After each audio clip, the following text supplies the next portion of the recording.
Hello everyone, welcome to our channel Education Hotspot. So आपके class 12 sociology के लिए we guys are discussing some important question.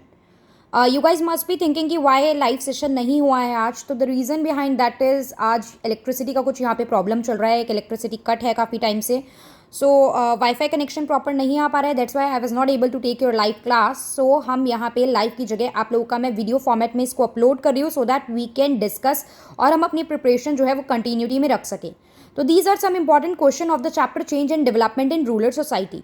अब इसमें से बहुत सारे क्वेश्चन हम ऑलरेडी डिस्कस भी कर चुके हैं, but still I am repeating it और आपको एक बार ओवरव्यू दे रही हूँ कि यहाँ पे क्या क्या चीज़ें आपको किस तरीके से प्रिपेयर करना है। So the first question is why land reform were introduce. Land reform जो आए, देखिए सबसे पहली बात तो लैंड रिफॉर्म्स और ग्रीन रिवोल्यूशन को लेकर चैनल पे मैं ऑलरेडी रिवीजन की वीडियो बना चुकी हूँ। जिस भी स्टूडेंट ने अब तक नहीं देखी है, please do watch that. Instead of asking again and again, जो वीडियो ऑलरेडी अवेलेबल है, you can watch that.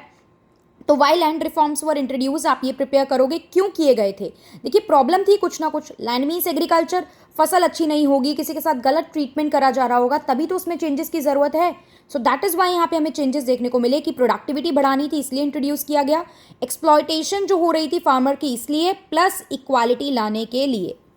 Then the next question is green revolution, फायदे और नुकसान। मैं बहुत ज़्यादा टाइम आप लोगों का नहीं लूंगी, छोटी रखूंगी वीडियो सो दैट ज़्यादा से ज़्यादा टॉपिक कवर हो सके। तो green revolution as I told you कि मैं अलग बता चुकी हूँ।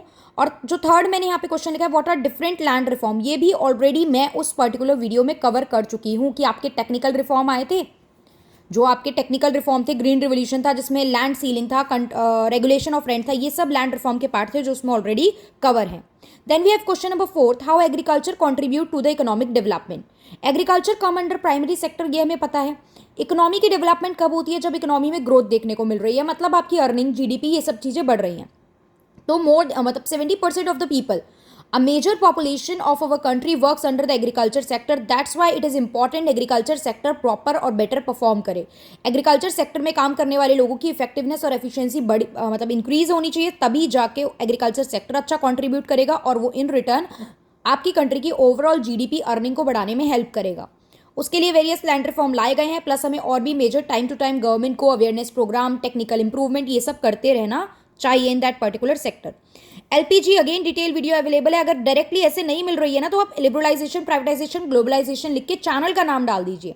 इन case you will put the name of the channel, then also you will get the video. आपको प्रॉपर वीडियो मिल जाएगी जिसमें मैंने एलपीजी समझाया भी हुआ है, प्लस एलपीजी के इम्पैक्ट भी प्रॉपर डिस्कस करे हैं। Then there is a concept of zamindari system, mahalwari system and ryotwari system. तो ध्यान से समझेंगे। Zamindari system is something where zamindar जो था वो क्या करता था, वो लैंड ओनर होते थे, plus they will hire some person जिनको वो आगे लैंड के ऊपर जो टैक्स लगाते थे वो कलेक्ट करने के लिए भेजते थे। अब due to the lot of या मल्टीपल इंटरमीडियरीज, जो किसान तक इस चीज़ की कॉस्ट पहुंचती थी वो बहुत ज़्यादा हो जाती थी। That's why it create a lot of problem. तो ये जमींदारी सिस्टम थी।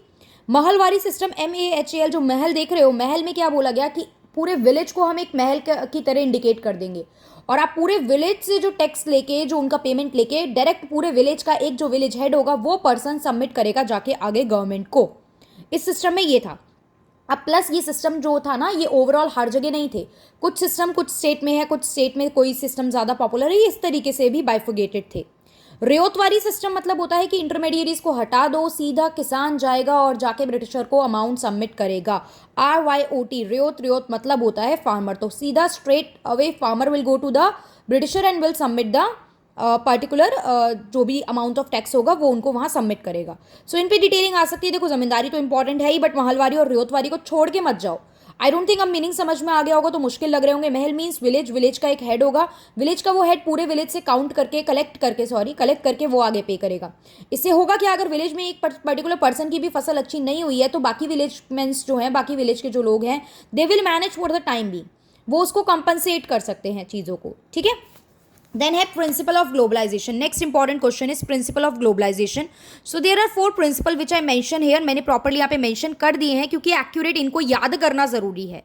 तो क्या था प्रिंसिपल, आपको पता है एलपीजी इकट्ठे आया, आप अपनी इकोनॉमी को ओपन अप कर रहे हो, लिबरल पॉलिसी ला रहे हो, ट्रेड कर रहे हो, सरकारी कंपनीज से पैसा हटा रहे हो, प्राइवेट लोगों को ज़्यादा प्रमोट कर रहे हो क्योंकि सरकारी सेक्टर्स का परफॉर्मेंस उतना अच्छा नहीं है। So this is the thing that is mention here.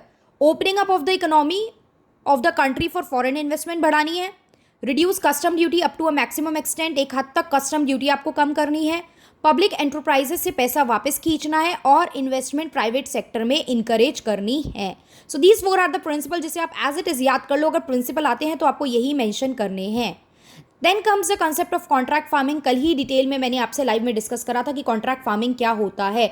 जब कंपनी यानी एंटरप्राइजेस डायरेक्टली जाके किसानों के साथ कॉन्ट्रैक्ट साइन कर लेती हैं तो उसे हम कॉन्ट्रैक्ट फार्मिंग कहते हैं। इसका फ़ायदा किसानों को होता है, उन्हें टेक्निकल नो हाउ होता है ना, उसकी नॉलेज टाइम टू टाइम मिल जाती है।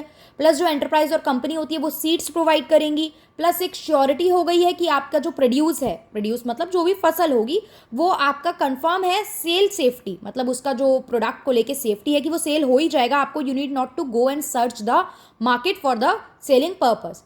तो ये सब बेनिफिट मिलते हैं कॉन्ट्रैक्ट फार्मिंग के बदले में। आई होप नाउ अब चीज़ें क्लियर हो गई होंगी।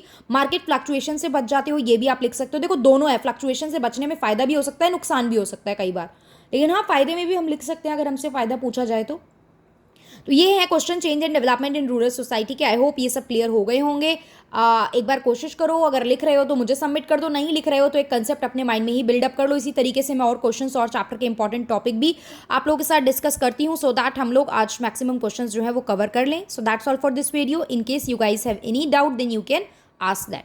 Thank you for watching.